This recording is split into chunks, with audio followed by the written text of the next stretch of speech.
ધાનપુર તાલુકાના આગાસવાણી મુખ્ય પ્રાથમિક શાળા ખાતે વિજ્ઞાન બાળ મેળો બીઆરસીના અધ્યક્ષ સ્થાને યોજાયો.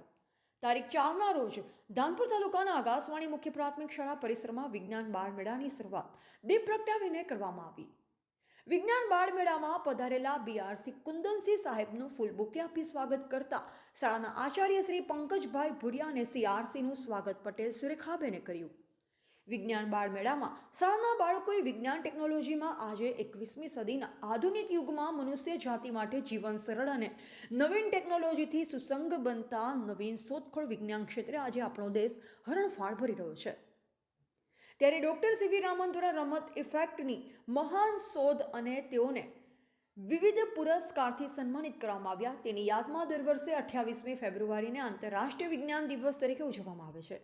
આજનો તારીખ 4/3/2024ના રોજ આકાશવાણી મુખ્ય પ્રાથમિક શાળામાં શાળાના બાળદેવોએ વિજ્ઞાન વિષયમાં ખૂબ જ સરસ રસ લઈ નવીન હેતુઓ શીખી તેને આત્મસાત કરવા પ્રયત્ન કરે તે હેતુસર મુખ્ય પ્રાથમિક શાળાના આચાર્ય શ્રી પંકજભાઈ ભુરિયા, વિજ્ઞાન ટેકનોલોજીના શિક્ષિકા પટેલ સુરેખાબેન અને શાળા શિક્ષક સ્ટાફના સાથ સહકારથી વિજ્ઞાન દિવસનું આયોજન કરવામાં આવ્યું, જેમાં ઉપસ્થિત ધાનપુર તાલુકાના બીઆરસી કુંદનસિંહ મુખ્ય અતિથિ રહ્યા.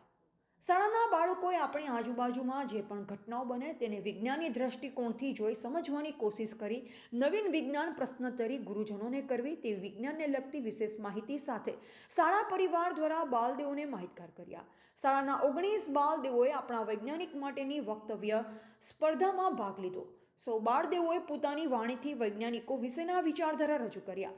18 બાળદેવોમાંથી માવી ભારતભાઈ પ્રથમ નંબર, પલાસ ગંગાબેન બીજો નંબર, સંઘાડા ધર્મેષ્ઠાબેન ત્રીજો નંબર પ્રાપ્ત કર્યો.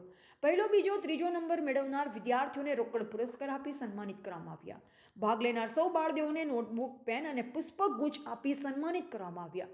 મુખ્ય પ્રાથમિક શાળાના વિજ્ઞાન ટેકનોલોજીના શિક્ષિકા સુરેખાબેન પટેલે વિજ્ઞાન ક્ષેત્રે ખૂબ સરસ સુંદર વક્તવ્ય આપ્યું. ધાનપુર બ્લોક બીઆરસીએ બાળદેવોને સુંદર વિજ્ઞાન વિશે માર્ગદર્શન આપ્યું. આજના બાળદેવોને વિજ્ઞાન મેળાની પૂર્ણાહુતિ શાળાના શિક્ષકશ્રીએ કરી હતી. રિપોર્ટર કિશન મોહનિયા, દાહોદ.